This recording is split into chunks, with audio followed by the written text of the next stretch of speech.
Today, we'll be taking a look at this old machine. It's a pre-built desktop from the year 2009, and after a few minor upgrades, you'll be surprised how well it performs. Originally, this computer would have cost roughly $1,000 back when it was new, but of course that number is hard to find nowadays, so it's more of an estimate. Nonetheless, at the time this would have been a very capable machine. Ignoring the lackluster AMD Radeon HD 3470 graphics card, the rest of the system is reasonably well equipped, even by today's standards. The main processor is an i7-870 quad-core with hyper-threading, clocked at 2.93 GHz, but with the large cooler on this machine it can hold its turbo frequency very well without exceeding 75 degrees Celsius.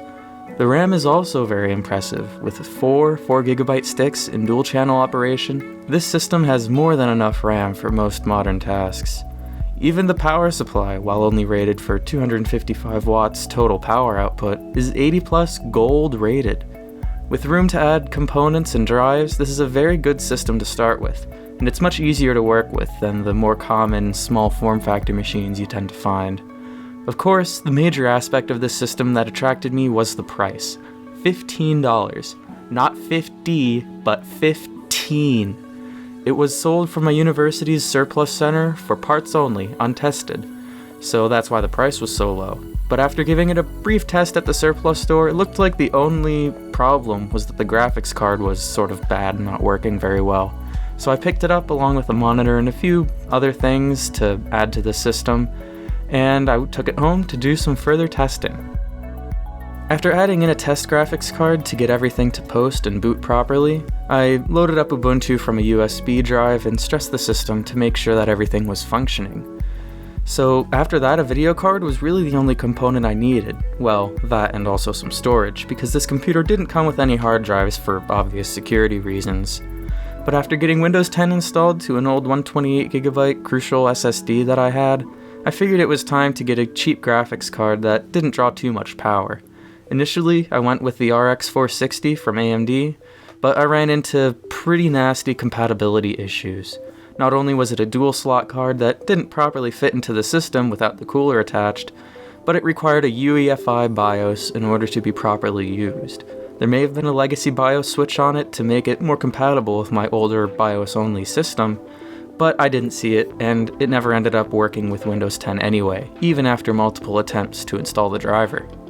So I returned it and went with an older GTX 750 Ti I found on eBay for $65. While this one had even more size issues and a surprisingly strong smell of cat ownership, it was properly recognized by the system when it was inserted into the PCIe slot.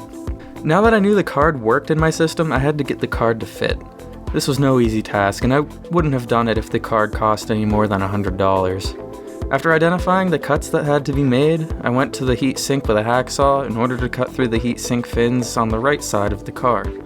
To meet the clearances and not interfere with the main CPU heatsink, the rightmost portion of the heatsink was bent backwards towards the main PCB of the video card, making sure not to damage the heat pipe too much while bending. To be honest, the card could probably run with half a heatsink anyway, as the cooler that came with it was way over spec to begin with. But I wanted to leave as much cooling as possible before possibly ruining the entire video card permanently. It looked like the clearance was good after I did the modifications, but there was an inductor on the card that was getting in the way of the heatsink, so I ground away that part of the heatsink in order to make some more room.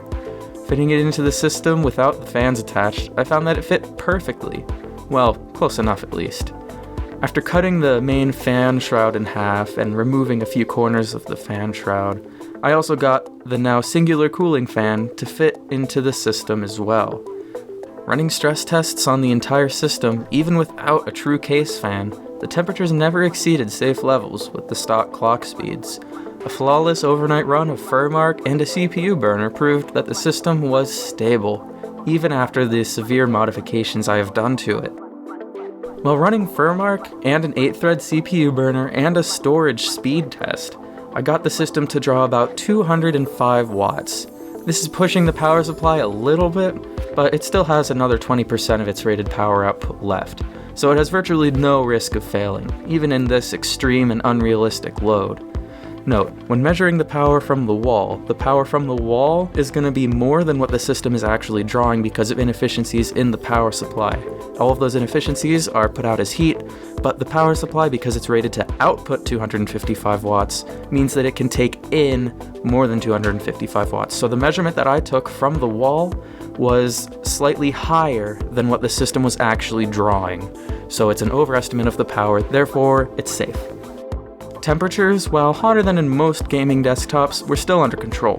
With 20 degrees Celsius ambient temperatures, the CPU maintained an 8-thread turbo frequency of 3 GHz at 72 degrees, and the GPU stayed at 70 at the stock clock speed of 1020 MHz. I could probably overclock the card a little bit with a different fan profile, but that seems unnecessary, mainly because the CPU will be the bottleneck in most balanced workloads. The Firestrike total was 4100, which is in line with most modern mid-range gaming laptops. Side note, why would the combined score be so much lower? Is that normal? In Cinebench, the CPU scored 463, which is right around the performance of a high-end mobile processor. Plenty fast enough. Now, let's look at a few games.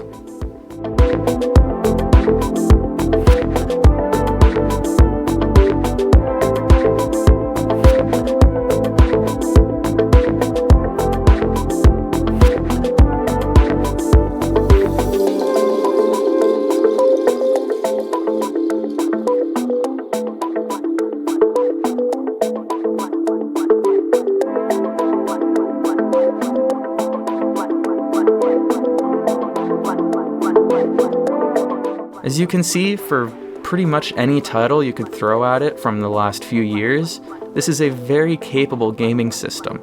Sure, you won't be running ultra settings or VR in most cases, but for the average Joe who just wants something that works well enough to just play the games, this is way more than adequate. It runs, I'd say, very well. Runs way better than the current machine I actually use right now for most of my use. So, there you go. Fully capable gaming PC for the total cost of $190. So, will you be able to find a deal like this on your next computer? Probably not. In all honesty, I was very lucky when I found this computer, and I cannot even think that systems like this are normally going for that price. I just want you to know that systems like this are still usable if you get creative. I'll be selling this system to a friend in the fall for his gaming because I don't really game too much, but if I wasn't selling it to him, I would make this my main workstation in a heartbeat. I just love the performance of this thing, and I kind of wish I could use it for the next few years. Anyway, that's been this ultra budget but still capable gaming PC build. Thank you for watching.